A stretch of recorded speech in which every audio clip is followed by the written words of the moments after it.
app. And you can go click right on there and fill out the form. You can also call the Citizen Service Bureau, and they're able to take that report over the phone as well. But that's from there, it goes into, gets triaged by our customer service team, and then it is sent to the right department who are part of the unified care team, and they then take the appropriate action by sending people out to take a look, doing an assessment of the location, and then determining what the best next step is, whether it's putting them on the on a list for resolution, or providing them other services, or asking for voluntary compliance, or whatever it is. That would be the next best step. So that's just a brief. And if your cell phone is turned on, will you please turn it off? So I'm going to briefly just talk a little bit more about Find It, Fix It, and then I promise we will get to questions. So Find It, Fix It, as Tom said, is a really great way to report things to the city. As Tom said, there's also a phone number. So if you're not comfortable using the app, or the app, if you don't have a smartphone, or for example, you're not comfortable with it, there is a phone number. That phone number, if anyone would like to write it down, is 206-684-CITY, CITY. That reaches the Customer Service Bureau. There's also a website too. So there's lots of different ways to report to the Customer Service Bureau. And as Tom said, basically every report that comes in there will be kind of sent to the proper city agency to address it. So for example, those who are familiar with Find It, Fix It, give me some examples of what types of things you can report to Find It, Fix It. Potholes. Potholes, yeah. What else? Over parking. Parking complaints. Encampment. Trash, yes. Littering and dumping is another one. Stop signs being knocked down, yes. Traffic Things in the lights right out. of way. Graffiti on city property, yes. Needles are another example. So there is a lot of things you can report to Find It, Fix It. And if you're not familiar with that app or that system, I highly recommend you download it. I'm happy to help if anyone has any questions. I will leave a stack of my business cards. If you don't already know how to contact me, I'm happy to kind of walk you through how that works. One thing I love about Find It, Fix It is that every time you submit a request. So for example, okay, I got it here. Is a needle that I found on a sidewalk. I walk up to it and I pull out my Find It, Fix It, and I take a picture of said needle. I report it to the Find It, Fix It. It will geotag where that needle was located. It will send it to the proper city agency to address it. It gives me an incident number that I can follow up on, and it updates. So for example, needles, there is a 24-hour turnaround within the city. So within 24 hours, someone from the city will come and pick up that needle that I reported. And within that 24 hours, my app will be updated that says your needle has been picked up. So Find It, Fix It is a wonderful system. I can't guarantee you that every request is that quick. For example, Needles does have that specific turnaround, but there are some others that don't necessarily have that specific time frame on it. But Find It, Fix It is a great way to report things to the city, and you don't have to worry about who to contact or who's responsible for what. You just report it through there, and then we kind of take it from there. Okay, I don't want to spend too much time just talking because I know that this meeting is for you and your concerns. So I do want to take questions. Yes. It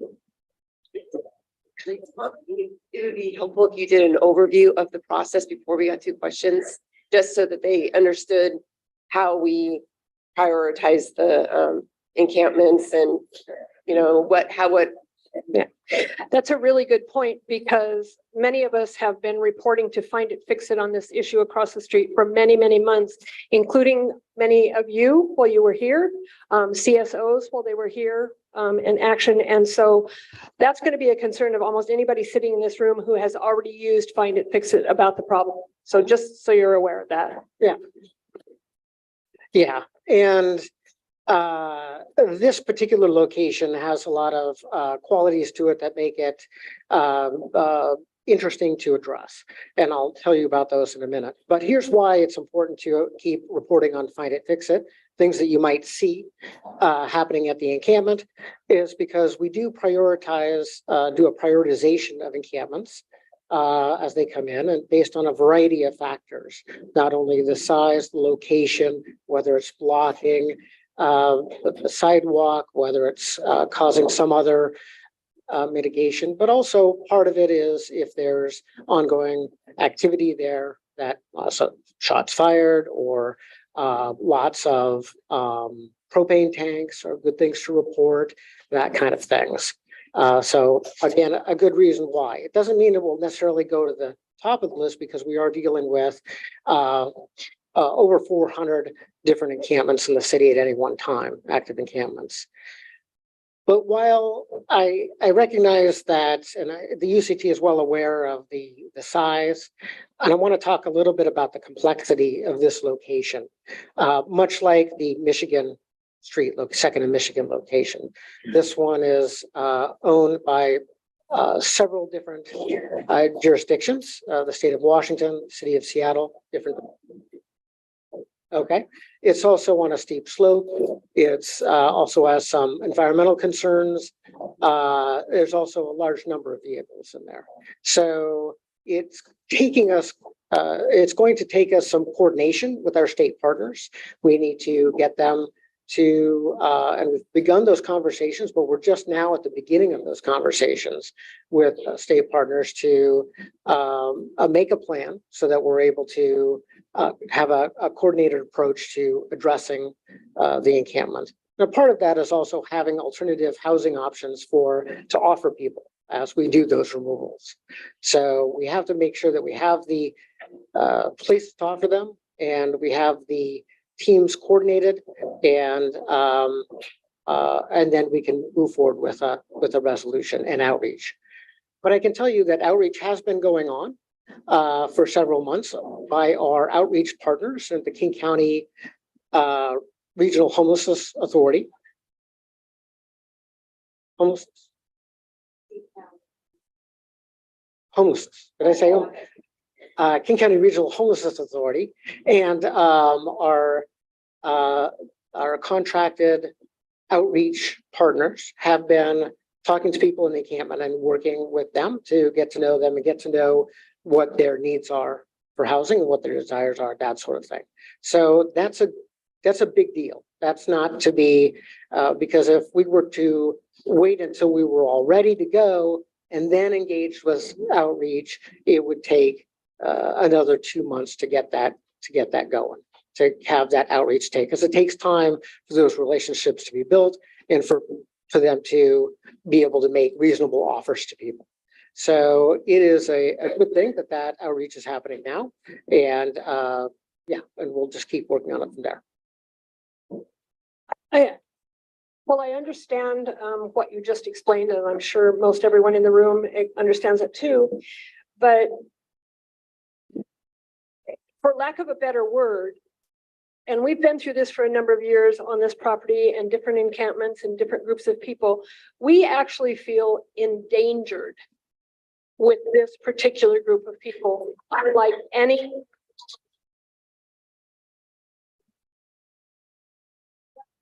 So I mean, like I said, we've been through this process a number of times with all of the agencies, but never in the past have we collectively felt like we do now. And so in saying that there's a process that's ongoing, we watch this camp every single day, and not one person has mentioned anybody that they might see going in there that might look like they have some authority of some kind. We have seen nothing except the traffic. And like I said, this is a 24/7 little city that you have here with almost 600 vulnerable adults. And I mean, I'm not saying that you're not telling me the truth, but I will say on behalf of many people in this room, it's hard to swallow right now. Yeah. Okay. Francis, you have your hand up. To just pause for just 1 second and give our other speaker an opportunity to introduce Absolutely, herself. you need to introduce her. Oh, hello there. My name is Marta Idawu. I'm with the mayor's office and I'm on the Unified Care team. And I'm glad you're saying a lot of things like what you're saying about you feel endangered, you feel harmed. Has anybody been attacked or hurt or harmed in any kind of way where the police had to come in here kind of thing? We want to know that kind of stuff. So, but again, I'm with the Unified Care Team, Mayor's Office, and we're listening and came here because we want to know what's going on. We want, these are the type of things I can take back, you know, and we're going to work on it. You know, that's all we can ask, but we're going to try to. That's, no. One hand, when you're recognized with your hand up, and Francis is up, Jane's up, then Eddie's up, and then you're up. I do appreciate everybody's understanding. We're going to try to get to as many questions and comments as we can, but I would like to just reiterate Diane's comment that please try to be respectful and just have one voice at a time, and we'll call on people to try to be as productive as we can. Okay, thank you.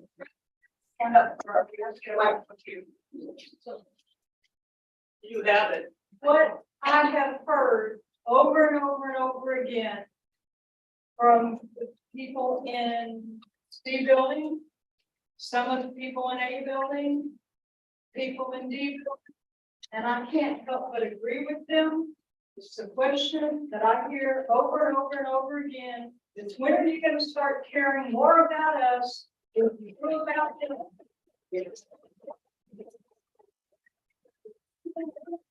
Jane? I wanted to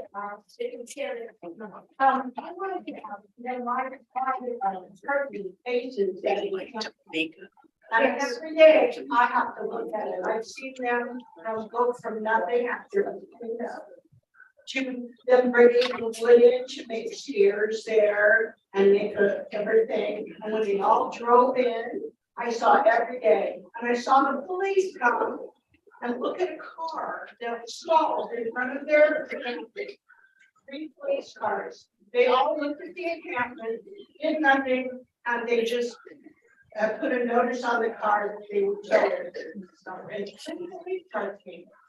And I don't see much happening there. I see it get worse. Sure. So the city of Seattle has determined that the Seattle Police Department is not the main mechanism for homeless encampments.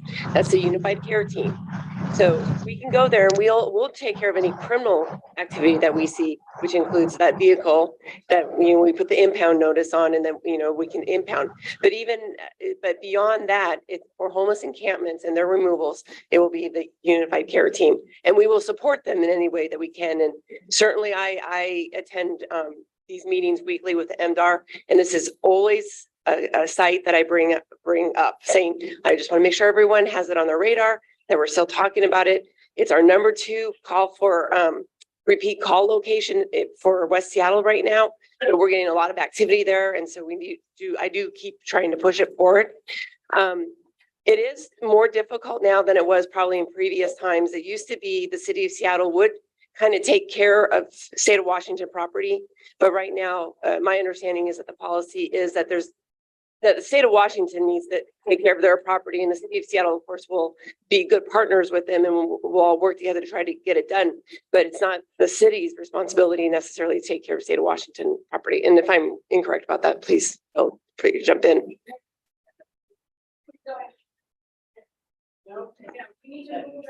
I just want to add one thing to what the lieutenant said. So while officers, so Seattle Police Department, right, will respond to criminal or suspicious activity. When you saw officers come there and, as you said, did nothing, right? It's not necessarily our role or our job, for example, to enforce encampments, right? But if you see criminal or suspicious activity, regardless of whether the person lives in an encampment or lives inside or lives in a car, it doesn't matter, right? Criminal or suspicious activity is handled the same way, no matter where you live.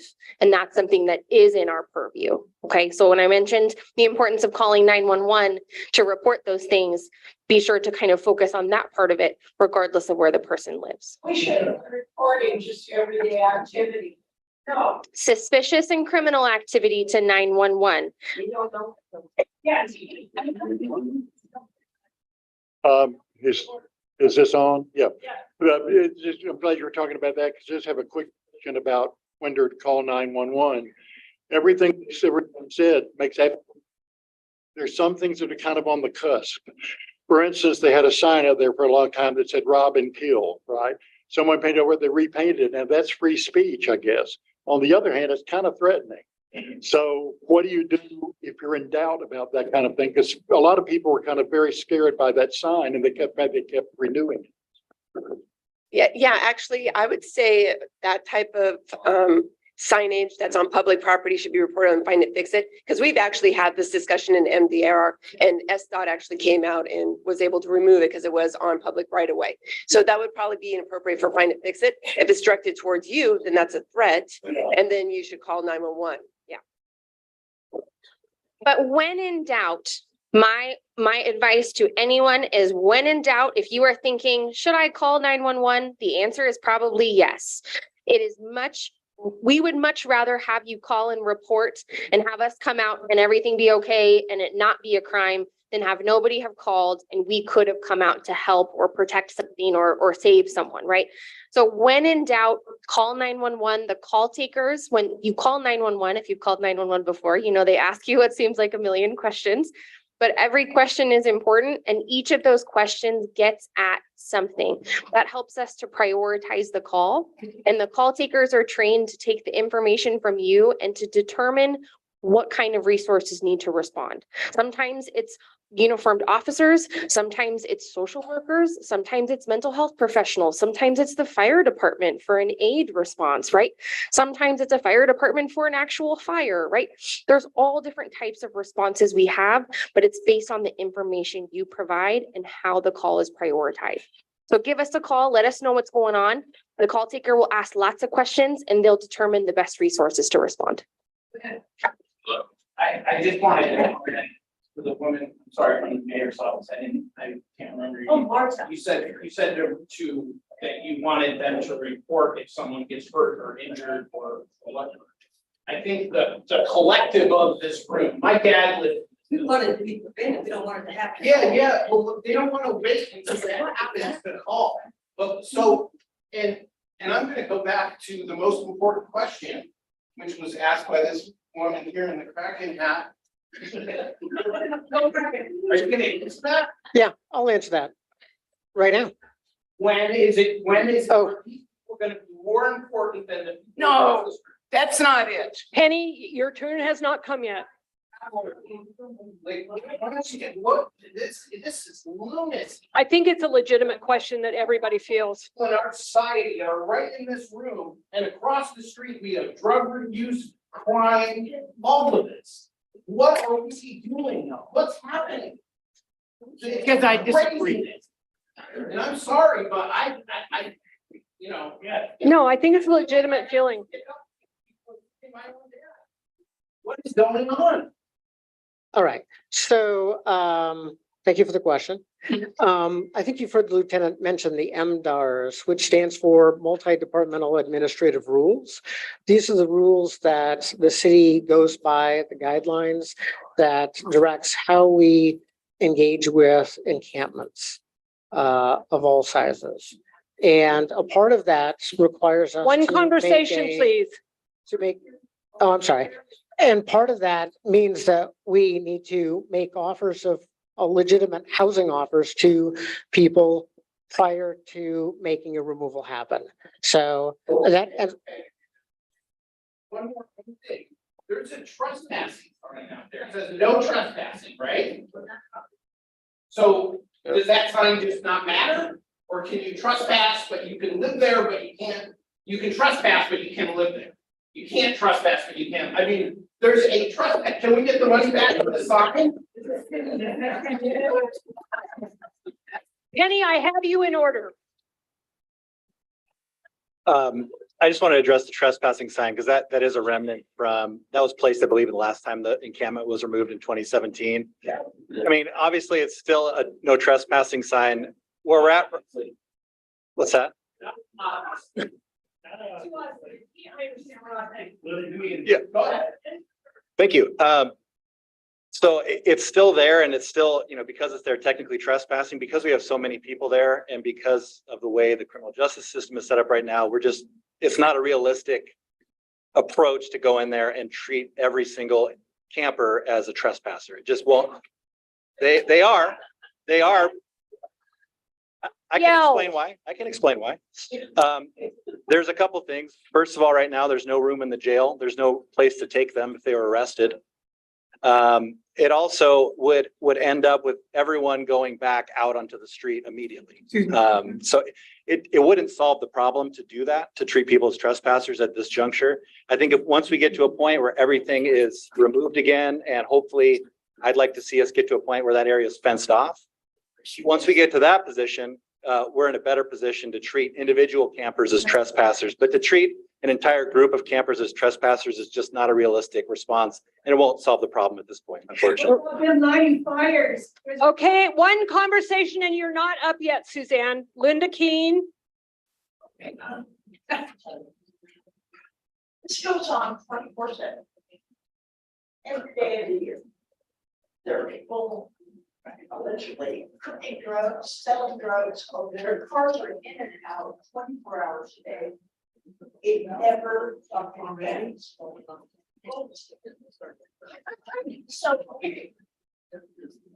I found there, I know. Nobody responds. I don't know your response. Don't get asked. I'm happy to take it. So one thing I'd like to volunteer, and please take me up on this. If you call 911, please ask for contact from the responding officer. You can ask them to talk to you in person. You can ask them to give you a phone call. But ask them for contact when they respond. Why this is important is then you know that they actually responded. You can provide them with additional information. If you have any photos or videos or anything you would like to provide to them, you can do that at that time. If you don't get that, you asked for it and you don't get it, call me personally. Call me or email me. Lieutenant Kim and I have done this fairly regularly. If there is a situation where you are not receiving the police service that you deserve and would like to get, we would like to know about that. One thing to keep in mind, and this is not an excuse, but one thing to keep in mind, the call center, so the 911 call takers, when you call 911, you are calling a separate agency. They do not work for the Seattle Police Department. There's been some growing pains with that change. And sometimes we call their supervisors and say, hey, what happened with this 911 call? Supervisors can go in and actually listen to the call. They can look to see exactly how it was handled. And sometimes it wasn't handled in the way that they would like it to be. So sometimes there's changes that can happen, whether that be supervisory action, training, discipline, whatever that is, right? Sometimes they can provide a great explanation for why it was handled the way it was. Sometimes, for example, there was a major incident going on, which means that officers were tied up doing something else, right? Or sometimes there was a miscommunication as to what actually the situation was involving, which can sometimes happen too. So first I'll say, ask for contact from the responding officer. If you are not receiving the service that you're looking for from the call taker at that time, you can also ask for a supervisor. They're required to get you one if you ask for it, if they're available. Same with when the officers respond. If you're not receiving the service that you're looking for, ask for a supervisor. And ultimately, it will get to Lieutenant Kim or myself, depending on the situation. We'll probably hear about it. But you can always call us or email us directly. Say, I called 911 at this time on this date. We can look it up and see what happened and if we can assist with sort of follow-up. Keith? The last time that this was cleared out at a smaller encampment, what was this? 5 months ago. Maybe a little longer than that. Okay, they cleared it out, great. Concrete barriers that were there, went in and pulled aside so they could drive in. And then they were all removed. The concrete barrier was left wide open so they could just drive right back in again 3 days later. Now, those barriers weren't big enough that it probably pulled them out. They didn't even put it back in place.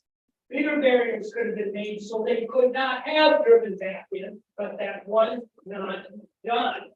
And sign that said Robin Hill, that there was the painting on a concrete barrier was there for 4 weeks. Area, these things there every day, and nobody thought to call and say, maybe you could remove this, and you said, well, call it. Well, it wasn't removed for weeks, somebody was not paying attention. My last question real quick is, you said, I believe the lady, this is personal, but you said it's not our role to enforce encampments. Well, whose is it? Anybody's? Unified Care Team. Unified Care. We're gonna get to that, Kate. Yeah. Dania? Oh. I know where you are. Yeah, I was, Yes. Hang on, Dania. They need to respond first, then you're next. okay, We're not in place. yeah, just- and I'm not actually sure after because this was probably 6 years ago that those barriers were put in place. No, After no, it was no, last year. oh, Absolutely. Yeah, absolutely not. That's okay, let them talk. yeah. As far as I am aware, and maybe Tom can help with this, is that there has not been an official cleanup there for 6 years. And that was last time I was in there. Okay. Oh, small ones, okay. So I'm not sure who puts the eco blocks in. So Tom, maybe you can answer that. So, but I will tell you this, that One What we- conversation. what we have learned at two in Michigan was actually really valuable. It really got all of us working together. State of Washington, it was a huge cleanup. And since then, we have secured it. The state Washington State Patrol has come out and gave us guidance on if we find anyone breaking back in there to re-encamp, that we are given guidance to arrest for trespass. So we did learn at this experience of having a really large encampment, working together, and then preventing it from being re-encamped. So that is part of the process, which is going to be happening here and it's on everyone's radar. Trust me that this encampment does want to be removed, but it's going to be still a little bit of a process. Keith, never mind. One thing I want to just highlight, and I'll let Tom speak to this, just so you are aware, we did not put those barriers up. It doesn't matter. Yeah. But what I'm saying is the Seattle Police Department and the Yeah. city of Seattle is not responsible for putting those barriers up. Okay, Right. one conversation. They're just telling you, we don't know who did it, but whoever did it is responsible for it, and you have an obligation to find out who did it now. And that's what I was Yeah. gonna say. We can find out who set them up and who placed them and that sort of thing. It could have been SDOT. It could have possibly, although they're not pro echo blocks, but it might have been them. And Keith, it's not up to you, Dania. In an apartment where my living room faces that encampment. And I sit on the couch right there and I can't help but see over there all day long what goes on. And one evening I heard a bunch of gunshots and one of the gunshots hit my patio, I have a steel patio outside my door there. Where I could go out and sit if I wanted. Did you call 911 when that happened? You know, I mean. We all. And I the door, or I could get shot. And that scared me. That sounds The thing that worries me. That sounds really scary, and I want to just highlight something. If you hear what you believe to be gunshots, if you have anything of yours that is hit by a bullet, you see evidence, for example, a shell casing or a bullet anywhere, call 911. Okay?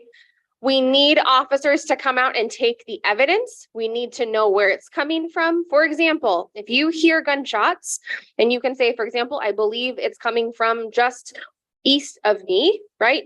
That helps us to determine where it's coming from. We have folks on the other side calling. If we have folks from around, right? We can figure out where it's coming from and determine what kind of evidence we need to collect. So if Again, as I said, if you are calling 911, ask for contact from the responding officers. And I want you to know that when you call 911, we do not get to decide to just not come. That is not in our job description. When a call comes into 911, it is prioritized. And sometimes based on priority, it can take a while for us to get there. That's true. I'm not going to lie. Sometimes it can take a while, but we do not get to decide to just not show up to calls. Only getting worse over there. The amount of people coming in and out. I know there's something illegal going on over there. And again, I want you to call 911 when you can articulate a specific criminal or suspicious activity. Penny? I'm really sorry to hear that happen to you. I agree that it is frightening. But I also know that ever since I moved in years ago, there's always been one or two people that are frightened and like to make the rest of us frightened. We're old. No, we are not beyond that. I've heard some of this stuff that's gone on and it's ridiculous. Well, And then when it's someone that disagrees with them, it becomes that person that disagrees with them. Right, blame the victim. that's okay. That's all right. You are that way. Penny, You are that way. Penny, let it go. No, Billy, you're afraid. we understand that. Penny, Not. We have to be aware that because we're old, not every feeling of fear that we have is because of those people over there, or that person over there, or that person over there. And make it hard on everybody by, Penny, no, I'm very. no, Penny, I think what you're saying is legitimate, but I think many of us in this room tonight, have had very different experiences with the group that we have across the street now. And it's very serious and they are frightened legitimately. We've had encounters with these people. We have gunshots nearly every night. We watch it. I know, I hear them, but they sound like more like firecrackers. Diane, Well, they're not. But anyway, Billy is next. Diane, can I just I mention know one I'm thing? very naive and don't know much about drug So selling, and I don't know what drug does this and does that. one thing I want to mention, One conversation. Oh, we're old. one thing I want to mention about what you said is a feeling of safety. Raise your hand if you've ever attended one of my personal safety classes in the room. I offer a personal safety class to help you feel safer, to give you some suggestions about when to call, what to do if you don't feel safe, things to consider in situations where you might not feel comfortable, right? Maybe it's waiting for the bus or waiting outside. Please reach out if you'd like to attend one of those classes. Conversation, Suzanne. I do think that those classes can be helpful to think about personal safety, especially for those of us that have. Okay, that's the end of that conversation in this room. If that happens again, you will have to leave. That's fine. Okay. This is a tough day for everybody. And I understand that this is a tough thing. We understand that everyone is passionate and has concerns, and we appreciate that and completely understand. That's why we're here. But I would like to just encourage everyone to be respectful, please. Okay, Billy's next. I'm trying to point around the room. I haven't forgot you, Billy. I'm not sure about that. Okay, I just want to say, I've been listening to you guys and groups of you like this have come here before, and I always hear the same thing. It's not our fault. It's this department's fault. It's the other department's fault. Nobody is willing to take. Not done. My concern more than anything else is that this group of people, they are just polluting up a storm. And I'm concerned about the groundwater. I'm concerned about the Duwamish River. I'm concerned about the fact that these people have backhoes in there and are cutting down trees and nobody seems to care.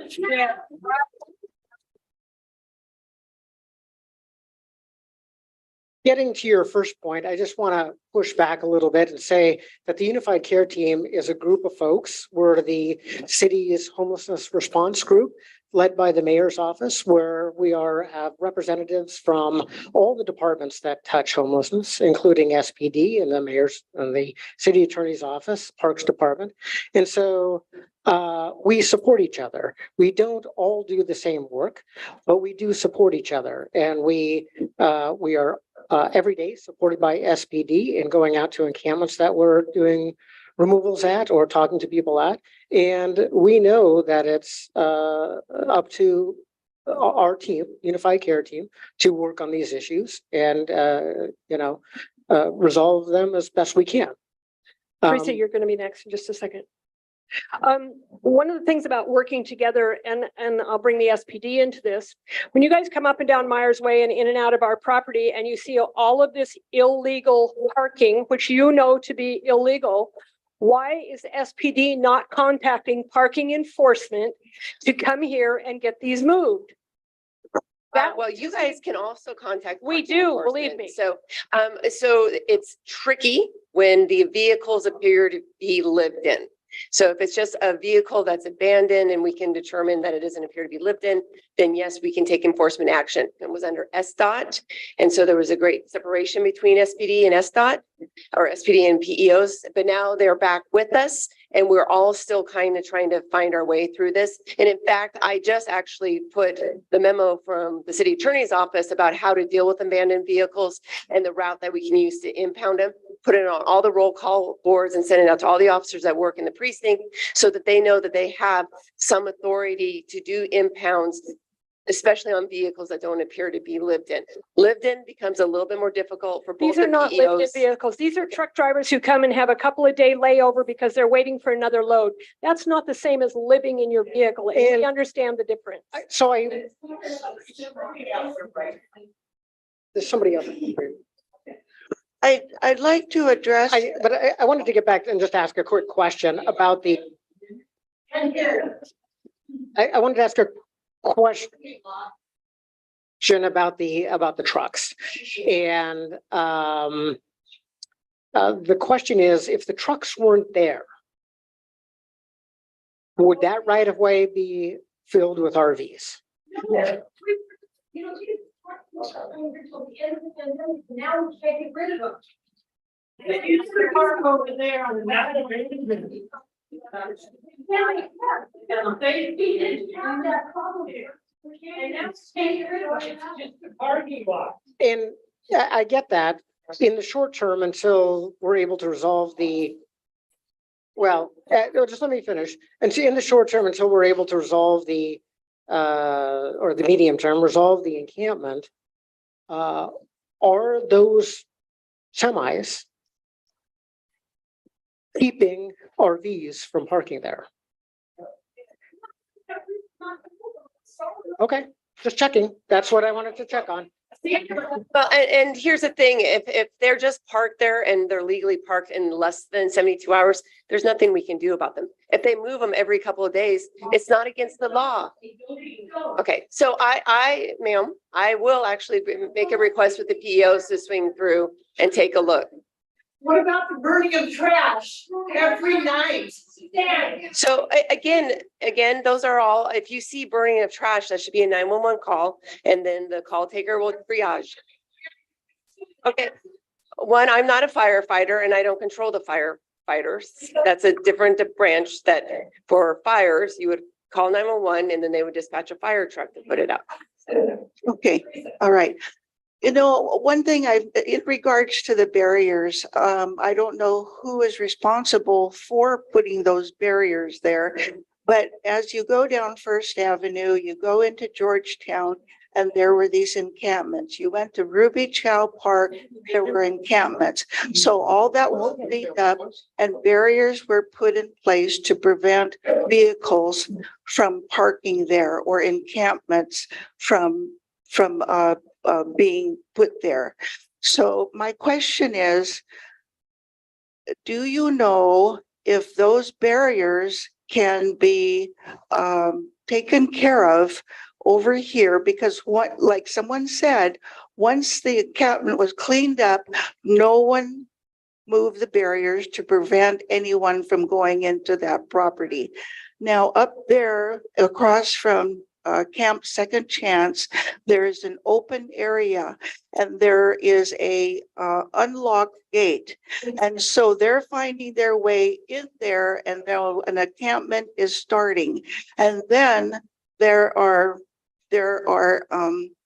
RVs that are starting to park there. Before this happened, I would use the app. And if the RVs were there for more than 72 hours, then I would report it and the RVs would be taken care of. But no matter where there's a space, you're going to find RVs. So I know that's a problem. But I really would like for you to find out about the barriers and also that encampment up there. Thank you. So I will ask about the barriers and get back to Jennifer, and she can share that information with you. I'll also keep you apprised of on the time frame for any removal as we get more information and as we continue to have conversations with the state. I can tell you that there's an encampment further to the south, just on the edge of the city line. I believe it's 199th. And that encampment is calendared for removal within the next 45 days.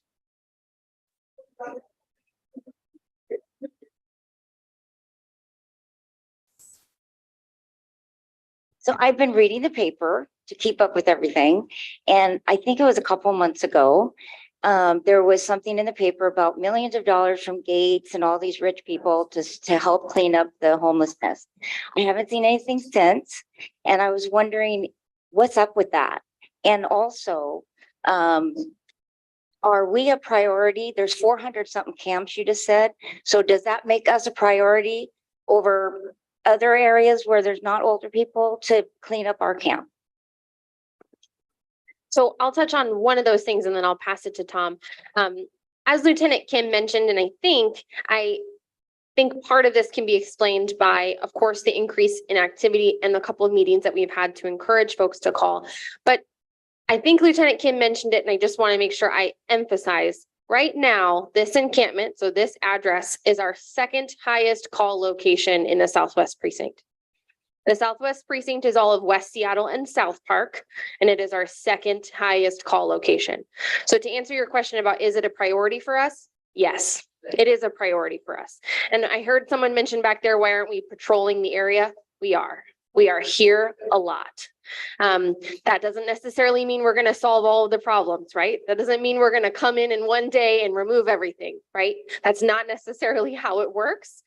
Even if we could, it's very, logistically not feasible for us to come in and solve all the problems in one day. But to kind of address your question about, is it a priority? Yes, it is a priority to us. And I'll let Tom speak to the other part of that. Everything that has been mentioned so far, it being across from a senior living community, that goes into our matrix and does give an encampment extra points up the scale to the height. Also, environmental does move an encampment up. The size of an encampment moves it up. All those things come into play. And if this were an encampment that was smaller and all on city property or all on the right of way, it probably would have been removed by now. But there is complexity to this location that is challenging.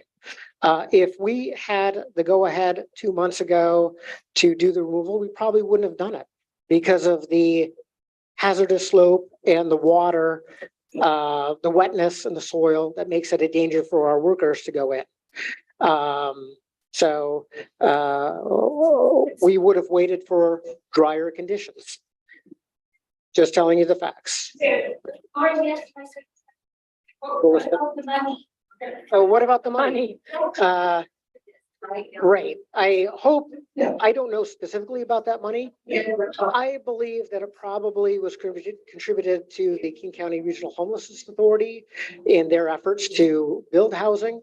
So as you know, the city works on, the city unified care team works on addressing stuff, RV removals, litter pickup, debris removals, removing and drawing down encampments. But the work of dealing one-on-one with individuals, getting to understand what it is they need to move and providing them with that alternative housing option, that comes from the King County Regional Homelessness Authority. And we partner with them closely to have their workers doing that outreach. But I suspect that they're also responsible for providing those housing options, and I suspect the money probably went there. But I don't know absolutely, but that's what I suspect. Suzanne? Yeah. I was told that when you go over the bridge, just right around here where they had all the cars and all the encampment that you moved, the RVs and the tents and everything, I was told that the people from there are coming here and have been coming here ever since you moved that one. So we need more patrol. At night, they're doing drug deals in a middle of the day. They're stealing cars. In the middle of the day, they're siphoning the gas. In the middle of the day, where's the police? Where are the police around here? And every time we call, guys get off of the bus with machetes after the people waiting for it. They call the cops. They don't show up, maybe a half hour, an hour later. They're going over to the storage area, climbing the fence at night, stealing their crap, getting in the RVs that are parked along the fence. It's just one thing after another. Huh? Yeah. Georgianne, And Mike. And all the cars that used to be parked here from the fire department are gone because they've been stolen, and now they have to park in their own place. You should go talk to them. Their tools have been stolen in their cars, so they don't park here anymore. There's one thing after another, and I've only been here 2 years, and now it's unbelievable.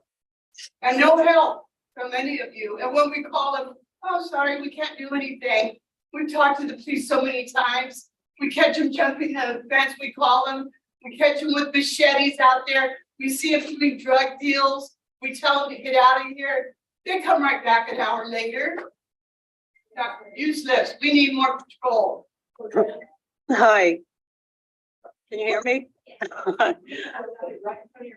I just wanted to say that I thank you for coming, because I know you're on the firing line and you can't be very comfortable about what's going on right now, but I walk the property almost every single day, and I've seen instances where people are high on drugs, and I just turn around and go the other way, but I'm thinking, I don't like this. This is not normal for me. The other thing is, we're going into a dry season in the summer, and the other encampments in the city have had fires. And I'm worried about that, because if that woods catches fire, we're gonna have a problem. But that's all I wanted to say. Thank you for coming. They burn trash every night.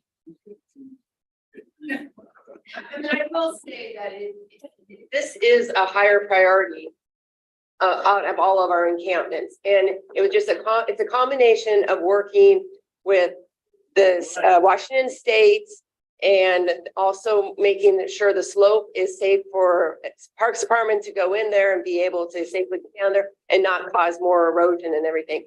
And I do just want to reiterate that I really feel like we learned a lot at two in Michigan, and that we're replicating in the same space. And it's really encouraging that outreach is already going out, because that was some of the hiccups over at 2 Michigan, that once we finally had all the players in place, then there was some discussion that outreach hadn't been done. So outreach has already started here, which is very positive. And then I'm not quite sure how many of the folks that were down there came up here. There was actually only a limited amount of people at that location. There was like 33 people. And according to the outreach, 31 were placed in housing. So they could be coming from other places. And I'm not disputing anything because they come from wherever, but Your own precinct told us that a handful of those, yeah. so they may not even know because they're not in the same meetings or the same, they're just anecdotally thinking that, as you guys do, which it makes sense, right? You know, and, but they're coming obviously from another encampment somewhere else, maybe from Elki or maybe from Ballard.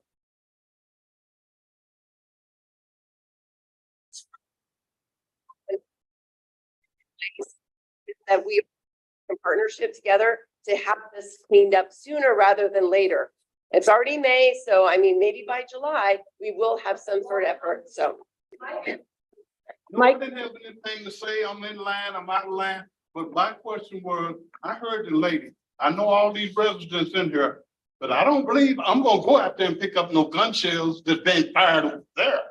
I mean, why would I go pick up? Do not pick them up. No, they're talking about on our Call property. 911 and let us pick them up. I heard it state, that lady right there just said that everybody in this room heard her say, pick up gun shell. Who does that? Nobody said Take to a pick up picture. gun. I said, if you see them, call 911. Do not touch them. If you see gunshots, if you see bullets, if you see debris of any kind, if you hear gunshots, if you are experiencing anything related to gunfire, call 911. Do not touch it. That's evidence. We need to come and pick it up. Every night. Yep, we're gonna call you every night. Sue, and then you. I know the answer, but I am now saying, with I hear gunshots, I call no matter how many other people have already called me. And when I do find it and fix it, of the same thing you've seen 100 times, that's still okay, yes. The last thing I wanted to ask was, you spoke about the need for housing for these people. Where do we stand with that housing being developed? And what kind of time frame is there for that? Is it this until that is done? Lastly, it sounds like there's a lot of meetings. I've been in different federal meetings and meetings and meetings. One conversation, please. Not the problem, but actually. Yeah, there are meetings, but they help us coordinate with each other so that we're supporting each other in the departments and supporting each other's work and making it more efficient and more effective. That's one of the goals of having those meetings. That's one thing. In terms of the housing, there's different kinds of housing. There's long-term permanent supportive housing, which is supported by the city of Seattle and the state of Washington and the King County and every level of government. And that is built by developers and is funded through the Office of Housing at the city of Seattle. And that's, I don't know what's in the pipeline, but they continually build and are building housing and opening it up. That's not necessarily the kind of housing that we're talking about for people who are living in their RVs or living in an encampment. We're looking at transitional units, things like congregate shelter, things like tiny house villages, or even in some cases, there have been vouchers for hotel rooms. And those are the kinds of transitional offerings that we want to be able to bring to people who are living outside. It's not that we're providing people with their first choice, but we are providing them an option for something, the best that we can offer them at that time. But we have to have those beds available for us to be able to. So when we look at this space down here, and if there's an estimate that there's 50 people there, I don't know if there is, I'm just making up a number, maybe 50 people, that we have to have 50 beds available at the time that we're making those offers right before the resolution happens, the final resolution.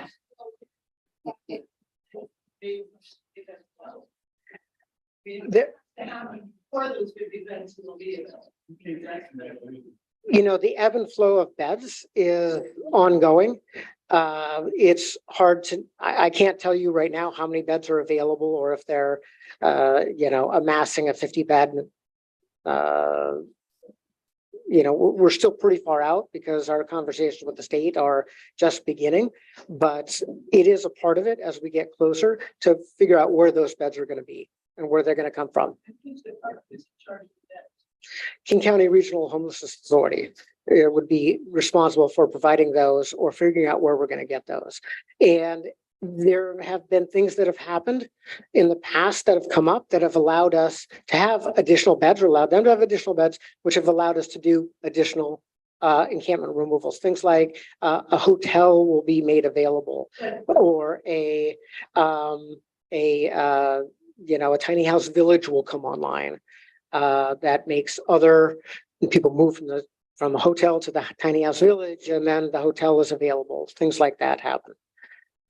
Can I say something? No, we're trying to get the first question, people first. Thank you. One thing I'd like to say about the police officers is, don't be so hard on them. There are 400 of them we've lost that have left the city. That is a big problem. So they can't respond as quickly. Just to give you an indication, these people are not staying over there at 4 o'clock in the morning. I came out of building D to walk dogs. There's a man laying in front of the door. I went out with the dog barked at him, he didn't move. I went, hey, he jumped.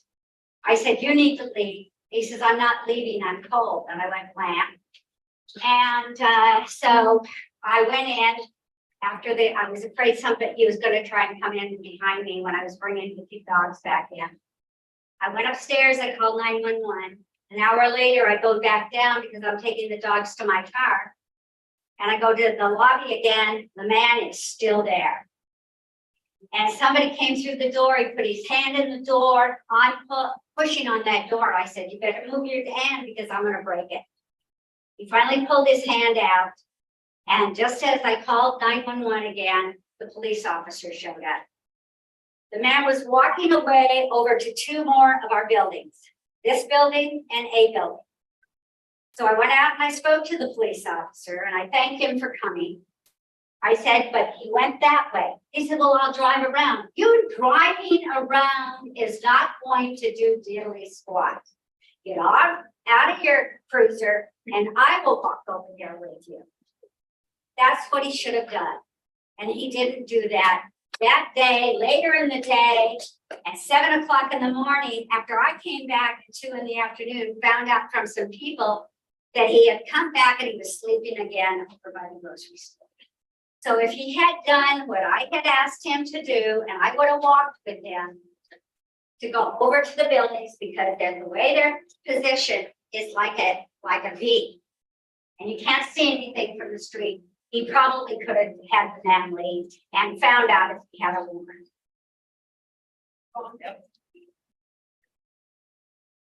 It's very encouraging. But by the same token, I don't want to have to go on 4 or 5. Because it's scary out there. By the same token, how do we protect ourselves the best? We're calling you in this problem, but on a Monday to Friday basis, what's the best way to protect ourselves? Take a personal safety class with me and I'll tell you all about it. There are some physical things you can do to protect yourself. There's also some mental things in terms of awareness, trusting your instincts, kind of being aware of what's going on in the neighborhood. In my personal safety class, we talk about things you can do to physically protect yourself, as well as if you don't feel safe, when to call 911, when to call for help, or if possible, using the buddy system when you can, things like that. So I do cover some of those things in my personal safety class, and I'm happy to talk with you more about it. Diana? What about her? Example, what about her? Can she take self-defense? It's not self-defense, it's personal safety. I'm gonna say this in front of everybody, with nobody in this room, like, mental health can't be fixed. So spending all this money for mental health, that ain't solving the situation. Right. Keep spending our tax money talking about, oh, mental health, we're gonna get them over here, we're gonna get them over. Where's the tax money going? You cannot fix mental health, all said. Well, sometimes you can. Diana?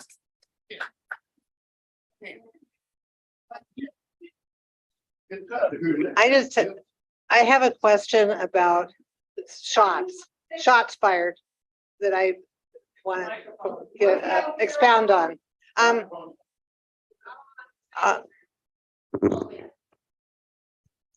Can you hear me now? Yeah.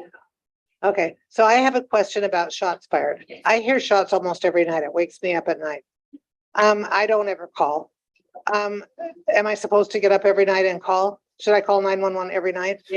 I mean, if they ask me questions like, where are they coming from? I don't know anything about guns or shots. I assume it's from across the street, but I don't know the location for sure. I mean, I just know that there's, you know, when you're asleep at 2 a.m. and you just hear shots, that I should call. It's a good question. So one thing I want to emphasize, and thank you for asking the question. It is important to call. It is perfectly okay to say you don't know all of the details. If they're going to ask you what seems like a million questions, right? They're going to ask, did you see anything? Did you hear anything? Did you hear somebody scream? Did you see any evidence? Did you see any victims, right? It's okay to say, I don't know. I don't have that information. Just provide what you can provide. So for example, I live in C building and I think it came from the east of me, right? I think. I'm not sure, but I think. And that helps the officers to go to east of that building to see if there's any evidence they need to collect, or heaven forbid, any victims or property damage or other things that they might be looking for, right? So it's perfectly okay to call when you hear what you believe to be gunshots, and it's perfectly okay to say, I don't know, or I don't have that information. Just provide the information you do have.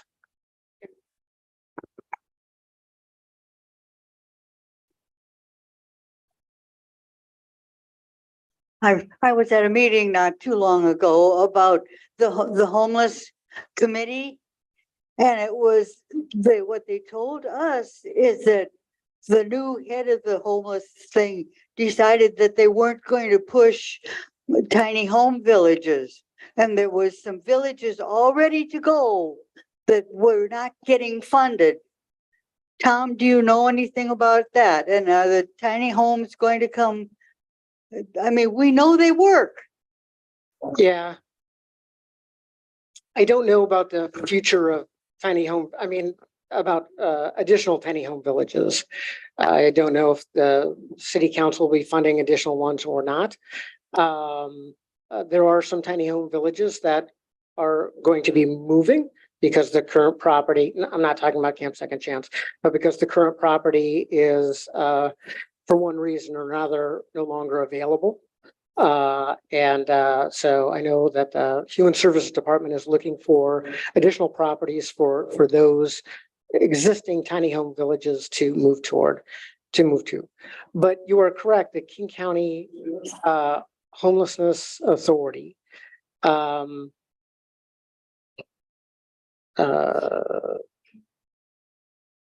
doesn't believe, as the federal government does not believe, that tiny home villages count as shelter for whatever reason. They don't work. Right. And so they kind of go by what the federal government tells them. And the federal government and the says that they don't count to. Example, it does work. We know that. I understand. And that's a question to take up with your Congress people. Next. Then Teresa, then Billy, then Keith. I would like to say, first of all, that I appreciate the police department and the fire department and everything that they do for us.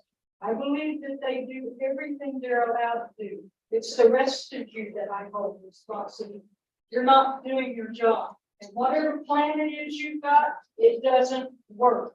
I don't care what you said, yeah, the report's saying in real life, it does not work. You need to come up with a better plan. When did we become expendable and they get all of us? And when did they get to live free and we don't?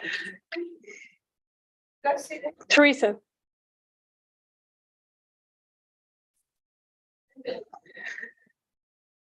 I'm sorry. I know it's very frustrating with this homeless situation, and Seattle is not the only city in the United States that's going through this. So it's a very difficult situation to take care of. But my question is, if there was a scenario where you were successful in finding housing for most of those people, but let's say you have a few that are, you know, fentanyl seems to be what draws people from or prevents people from moving into shelters. So what happens then if any one of those people are drug addicts. So one thing I'll just say, and I'll let Lieutenant speak to this, much of the housing that the city offers is voluntary, right? So for example, if someone is living outside, we cannot force them to accept housing. As Tom said, there's multiple options. There's lots of different types of housing within the city. We have temporary shelters, we have more permanent housing, we have many city organizations and government funded organizations that offer different types of housing. But just so it's clear, right? We cannot force someone to accept housing. Just as we cannot force someone to receive medical treatment, right? We cannot force someone into treatment or force someone into certain things. But I'll let Lieutenant speak to I think if you're referring to like once the decision is made, all of these resources come together, we've done outreach, we have the Unified Care Team has offered housing situations, and then somebody refuses to leave. At that point, when all the resources are there, that's when the Seattle Police Department will get involved. And then the rest for trespass and search warrants will begin. And so that's why when all these resources are together, it does include SPD, one, for safety of all the city employees that are working there. And then two, if there are people that are refusing to leave, that's when the criminal justice system will kick in.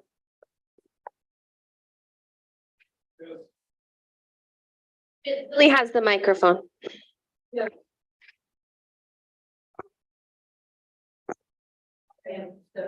Am I on? Okay, real quick. I think Camp Second Chance works. They're great neighbors. If the people across the street were as good as the people in Camp Second Chance, we wouldn't be here. But the real reason I've been having my hand up for the last 15 minutes is I wanted to come back to the trucks that are, quote, legally parked, unquote, along that road. The problem isn't that they're there for 48, 72 hours a week, whatever. It's that they are so close to the corner that they block the view for us to come out. And it is a safety hazard. I don't see why you guys can't have this. Well, as I mentioned back a earlier, little I bit. said I will reach out to the parking enforcement and have them do a patrol through here and see if there's any vehicles that they can tag and tow or ticket. No, you're missing my point. I'm not talking about removing them so much as I'm asking, why can't they back up? Why can't you give us a little leeway so we can see around them? So are you saying like it's not signed properly, or? We can't, there is no sign. We can't see past them when we come out. Okay, so that might be, if it's a signage. All right. Some of us, like, Parking can go to a driveway. we can't see when we see it's very dangerous. I was not. Okay. That's something we can address. We'll talk to SDOT, have them come out and take a look at putting in some temporary or permanent markers, signage, or curb markers that says something like no parking 30 foot to curb or something along those lines. And I think that's something that we can address. And it's the entrance out here by the garbage cans. Yeah. That is something we will follow up on. Okay? Okay, Diane said I'm next. I want to address something different. Is this on? I can't tell. Okay, the gentleman from the city attorney, I don't think hardly we've addressed the other issue that's not been discussed here, and that's politics, which has created the bureaucracy for this. Now, I know you can't answer, there's no solution to my question, but I wanted to bring it up because it seems like the real problem here are the politicians and the bureaucrats that have created this mess for us. And you're stuck in it as well as we are. I understand that. This is a bureaucratic thing. But from a point of view of an attorney, I don't see anybody here from the city council or the state of Washington in the sense of lawmakers. But from that point of view, can you give me any feeling of, other than we vote other people in, which is the obvious answer, but that takes time. What do the politicians restrict you from, and how can we get their attention and city council listening to you folks? Well, I'll tell you from experience, they listen more to you than they do to me. So I appreciate the question, and I just I would take this opportunity to just encourage everyone to contact their elected representatives to highlight this issue. Everyone needs more resources, believe it or not. We need more shelter beds. We need more help. We need more police officers on the street. So we do need more resources along these lines. So contact your elected representatives and let them know that. I would also point out that we've heard today that this encampment is mostly on WashDOT's property. It would be helpful from my perspective for people to reach out to WashDOT, the state of Washington, and let them know about this site, let them know you want to see action as soon as possible. Well, good. Keep doing it. It would. City council listen to you at all? Yeah, and they listen to their constituents as well. So I would encourage you to reach out. Yeah. I would like to be respectful of time, so we are about 20 minutes over the time we had scheduled. I think we can take a couple more questions, but I do want to just be respectful of time today. Sir, did you have something? I just wanted to say something. I'm sort of trepidatious about doing it positive about you guys, which is you especially spoke to me when you said taking these people out. Sure, you can do it now, but they have to go somewhere. So in my religion, for instance, if you hear an ambulance coming and you say, boy, I hope that's not for someone I know, it's kind of immoral, because what you're saying is, I wish it's someone else. You're wishing it on them.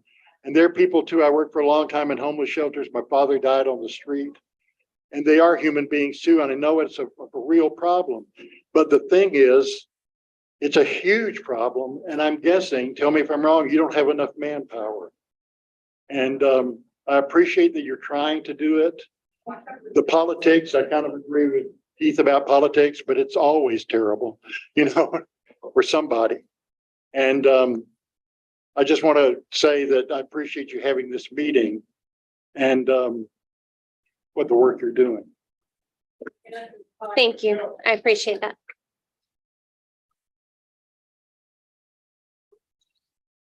About a month ago, I talked to a police officer here in the parking lot. A month ago, I talked to a police officer in the parking lot here, and I asked him about the problem over here. And he said, well, it's the state patrol and the state patrol and the police have to work together on that issue. How far or where are they at as far as working on that issue? Yeah. Well, as I said earlier, the city is engaging with the state now and starting the conversations with the WSDOT about addressing this property. And WSDOT brings with them the state patrol to provide that security, just as the Unified Care Team, who is talking to them from the city side, and as well as our deputy mayors. And oftentimes the mayor is talking to the governor about these larger issues and large encampments. But just like they bring the state patrol, we have SPD to provide support for us. Well, I said a month ago, but as I think about it, it was 3 months ago. And I went, where are they at? What are they doing? How far are they into getting it together? As soon as I get a time frame, I will let Jennifer know, and she can share that with you. I think maybe one last question. This has to do with shots fired, and we say we think they're to the east. We're not sure. When an officer does come, what do they do? Do they get out, walk around the camp? What do they do when they get there? It depends on what information they have, right? So if it's one person that calls in saying, I think I heard a shot to the east, they're going to drive in here. They're going to probably drive through and see if they see anyone, and then they're not probably going to get out and look for casings because it's not a very specific location. If it's on the sidewalk out here, you say, oh, I heard shots fired and I saw a muzzle flash right here. Then the police officer will come in and they'll canvass the area looking for the bullets or casings. Sometimes it depends on like what information they have and how specific it is. So if it's one person calling in One saying, one conversation. that I heard one shot from the east, maybe not, because there's not going to be enough information and that's a huge area for them to search for one bullet casing or whatever. So it really depends on so the more information you can give the call taker and officers, the more that officers can look for a certain area. Like I live in West Seattle and there was a shooting near my house a few weeks ago, but I actually saw it. So yeah, so I mean it was like, but I was able to give the officers that responded out very specific information where I saw the shooting, and they were able to find casings and a little mangled stuff. So I mean, just the more information they have, the more likely they are to able to get out and find something. Okay, we're going to wrap this up in just 1 second with everybody, but I have one last comment about the trucks on the street. One of the things that we have asked for probably the last 8 years at a minimum is why can we not have no parking signs on this street? That is something that while you were gone, Tom talked about. Okay. So Tom's going to follow up with It SDOT, seemed and we're like going the to. simplest solution that we could never get. And we've gotten written answers of, nope, we're not going to do it from the city. So we offered and we committed to following up on that, specifically related to near the stop sign, so that we can get some visibility when turning. We specifically talked about this. Dangerous. Yes. Okay, we're going to wrap it up. And I'm going to turn it back over to Jennifer to let each one, if they have a few comments to make at the end. Thank you on behalf of the residents at Arrowhead for coming. We hope this isn't the last meeting. That we hope we continue to make progress, and that the next meeting won't be too far off, where we can have updates from this same group of people. That would be most helpful. Thank you. So I'd like to give each of my folks here just an opportunity to say any closing words, but from me over at SPD, I just want to say thank you for engaging in this conversation. I know that this is not a comfortable place to be at the moment, this meeting, right? This is a heated conversation, and please know that we understand that. And that's why we're here, is we want to have these conversations. We want to hear from you. So I appreciate you being a part of the conversation, and hopefully being part of that solution together. I'm also going to leave, many of you know me, many of you know how to contact me, but I'm going to leave Diane with a stack of my business cards. I offered a couple different things. If you reach out to me directly, please do reach out to me directly. I'm happy to put you in contact with whomever is the most appropriate person for that. And I know a couple of my other folks have offered to leave business cards as well, so you can reach out to us directly if you have questions, instead of trying to wade through how to reach us. But I do want to just give everybody a chance to see any closing comments they might have before we close the meeting. I thank you guys for letting me come here and talk about it. I know it's very frustrating right now, but I am super positive about going forward. How all these agencies are working together is really good. And I mean, I think it's like what the gentleman here said, that, I mean, yes, we, in the past, before the pandemic, we would clear out encampments and they would move on and not get adequate housing. This process is at least letting people have a chance. They're being offered services, and we're trying to do the right thing with them. And so after 2 in Michigan, quite frankly, there was a lot of hiccups on that. And in my head, I was like, oh, this is never going to get cleared out ever. And it did. And so I really do have faith in the system as we're going forward, that we're working together with Washington State and other city agencies, and that this is a priority. And I do believe it will get done, hopefully sooner rather than later. But I would encourage you to also reach out to Washington State. Washington State is a big partner with us, and so we need to get them on board as well. Okay, thanks. Oh, I was just going to say, thank you so much for your invite. I want you to know that you all do count. You're important. We care about you, or none of us would be here tonight. We'll look into what is happening. We'll send it up to the higher ups, and we'll see what we can do. We've got to work together on this, and that's why we've got all these departments working together, and we're going to try to see what we can do. Thank you, everyone, for being here. Please feel free to come up and grab business cards or grab anything that might be helpful. I know we've all been here a little longer than we intended, but let us know if we can assist going forward. And just as something that Diane said, this is not the last time we'll be here. I promise.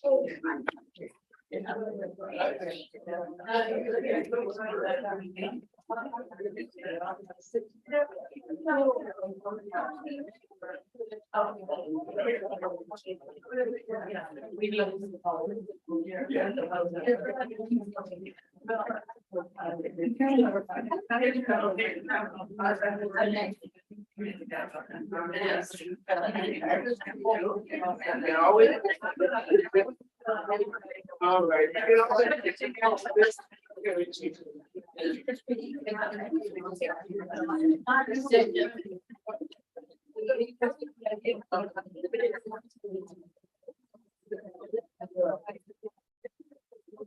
Like your fix.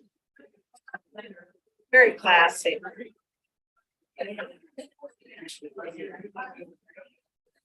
Yeah, if you want to see it, this is it. I'm using the process camera right now, Zoom chill stream. So I'm certainly right. That's not the land, but you all need.